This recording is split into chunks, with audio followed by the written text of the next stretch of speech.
And then we have the variable main skill, which is, first of all, the Pikachu, the Halloween version.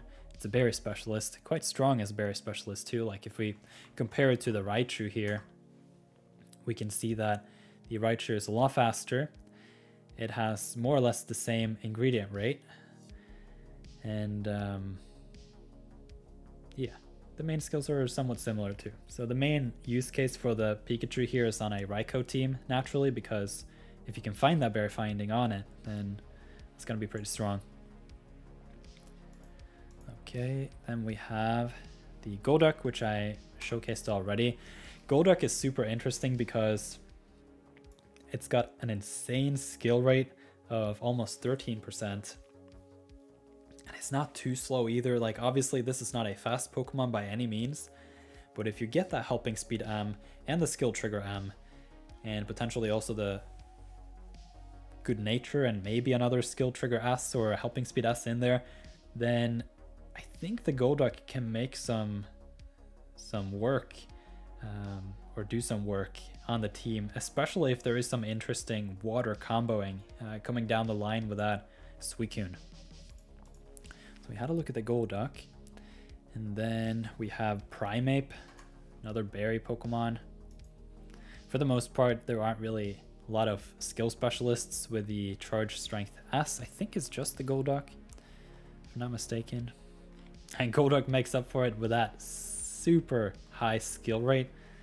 So we got the Golem, the Gengar. You can see a lot of the top tier Pokemon with the ingredient type tend to have this this main skill because they already do their other things so well that you can't really make them too crazy.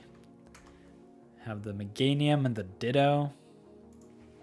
Have the Typhlosion and the Feraligatr. Then we have just a couple more. So we got the Banette and the Abomasnow. And at the very least here, or at the very end, we have the Beware. So for the most part, this is a filler main skill where the Pokemon does what it needs to in the other areas, and it's just fine to get a little bit of Snorlax strength here and there. And so not one to consider the main skills in, particularly not the S version, unless it is the Golduck. Time will tell on the Golduck. And yeah, another main skill covered. Hope you found this video interesting. You can leave a like if you did. Subscribe for more Pokemon Sleep content, and check out the Pokemon Sleep playlists in the video description. Thank you for watching.